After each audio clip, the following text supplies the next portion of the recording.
Hello and welcome. Yes, driving a Merc, but not just any old Merc. It's a sleeper cab Merc. Yes, I finally got it at last, and what a beautiful thing it is as well. And hopefully I'll show you the outside of it whilst it's still light, because for those of us who aren't mechaphiles, if it is possible to fall in love with a piece of machinery, then this is about as close as it's going to get, because it does look absolutely gorgeous from the outside. But yes, this isn't actually one of ours. It's a really nice silvery grey colour, so it's not liveried up, it's a hire vehicle. But it's not the first hire vehicle we've had. This is the fourth one we've had since I've been here, and we have had others before that as well. And I'm still getting to grips with it. I think I've got most of it down of how it works. Still haven't been able to find the steering wheel adjustments, which I could do with it being a bit closer towards me and lower, but other than that, it's not too bad where it is at the moment.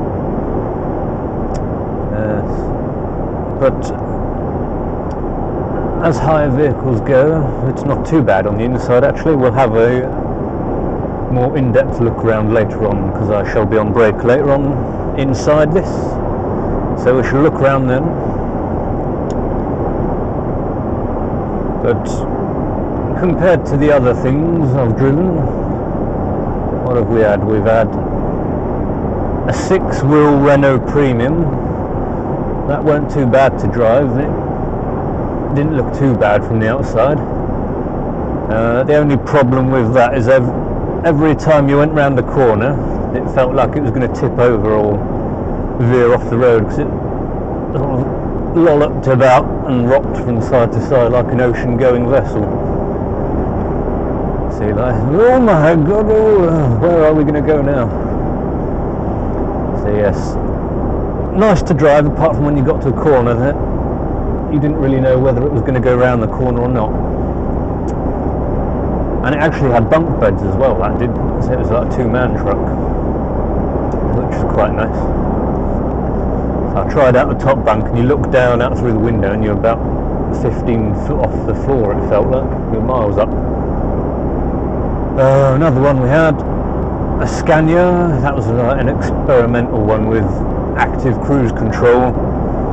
I never actually used that one, and I'm assuming that you can guess why.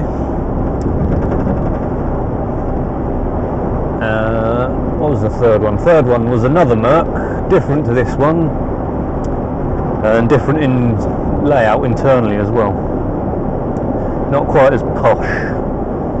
As sleeper cabs go, it was quite unremarkable really, and quite basic as well. You wouldn't really want to live in it for extended periods. Whereas this one, it looks a lot nicer inside, looks more well built.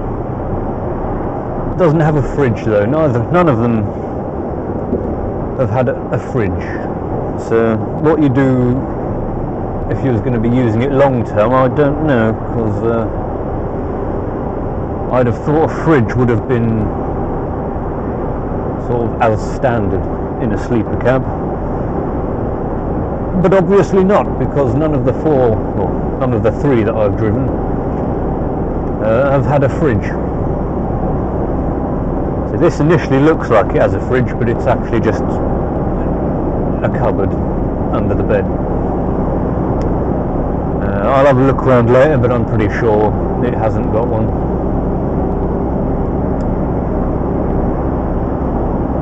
But apart from that, all is looking good. In all its glory, a big cubby hole thing there to put something. And a war wound already.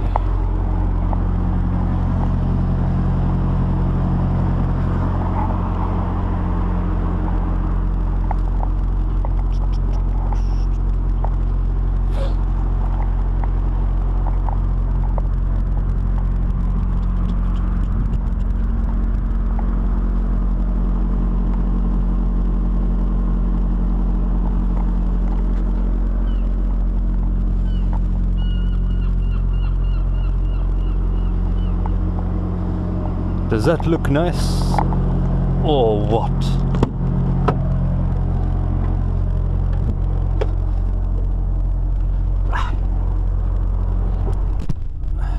So here's the inside.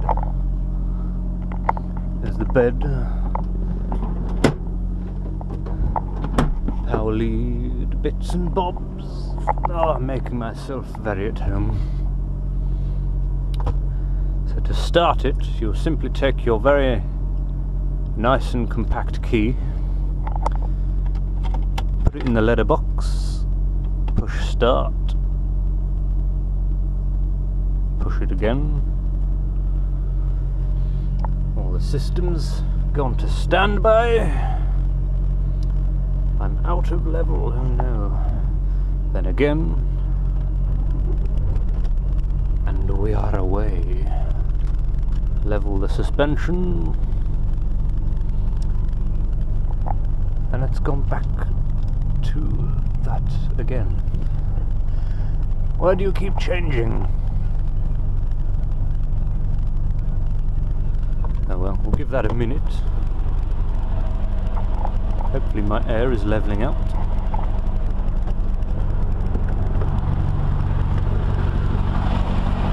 Yes, it is slowly.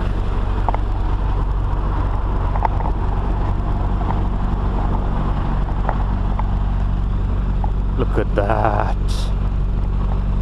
How can you not like that?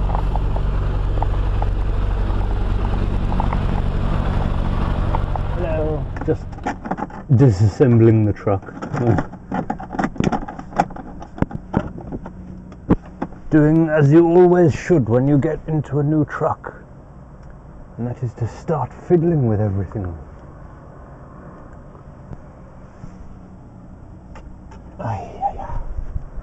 There isn't actually a huge amount of storage space in this truck, apart from them two little cupboards up there and this one under here, which, as it happens, is where the old instructions live. So the only thing I haven't been able to find is how to adjust the steering wheel, but it does say on here, and there it is. Top of the pedal on the left side down there is press and hold to adjust, which has to be the weirdest steering wheel adjustment button I've ever come across.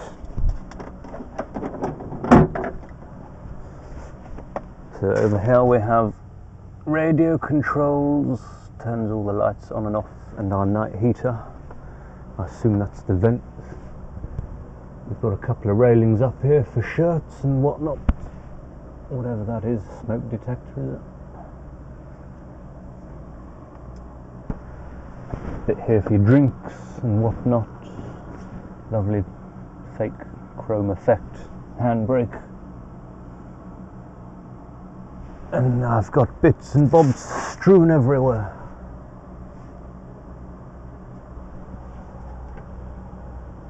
So, what have we got? We got some buttons up here, internal lights, something that doesn't seem to do anything.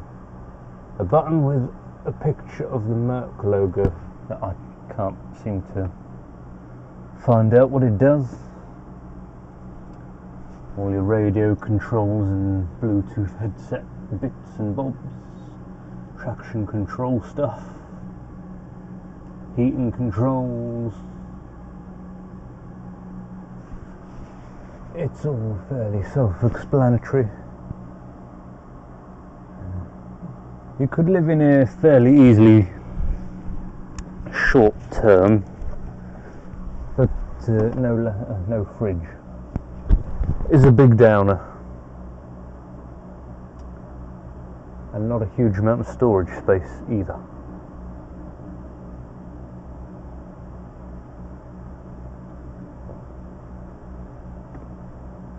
Control wise, it's much better than the other Mercs we have, because the other Mercs you seem to need about 4 arms in which to control them, whereas this one is much better.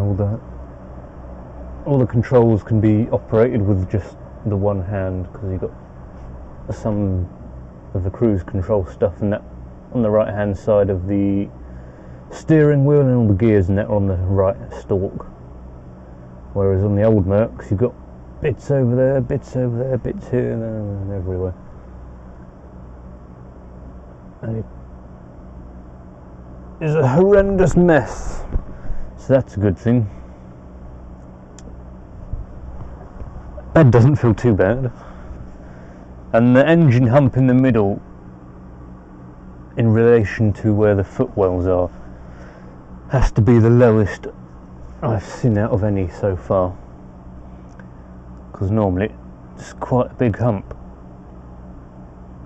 And in the DAF we use, it's up level with the old seats. But this is quite low, it's only a few inches higher than the floor. So it makes getting from the driver's seat to back here very easy indeed.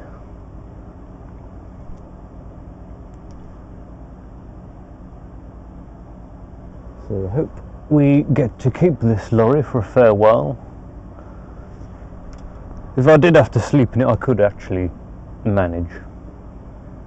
And I wouldn't actually mind doing that in the week before Christmas, because you get long hours, and I've got a 6-day week the week before Christmas as well. And there's a fridge in the driver's room in Transport, so anything I did need to keep in the fridge I could keep in that one. Apart from that, everything else you could buy on the day, really, and just keep it on the bed or on the floor. It's easy enough. I've managed to live for 9 days in a Honda Civic Type R, so I'm sure I could manage in this. So until next time, and hopefully in something just as nice to be in, I'll see you then.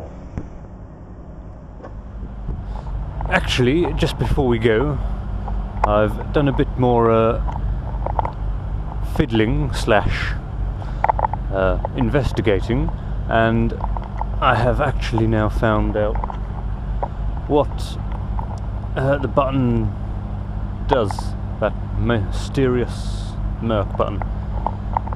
So basically, you will look at the front of the truck, and what a lovely thing it is too. And basically what happens is you go along, you're driving in a Merc, and then you suddenly think, I want to shout and scream about it and let everybody know. So you hit the magical Merc button, and it actually does roughly what I thought it might do. And look at that! It lights up the logo.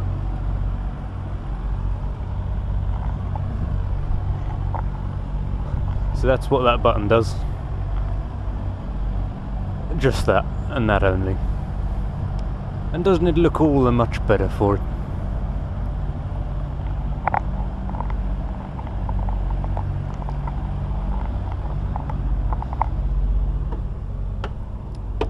So there you go. I've got this truck licked now. Yes, I know what everything does. Turn that off. So there, that's what that button does. So now you can go. So goodbye.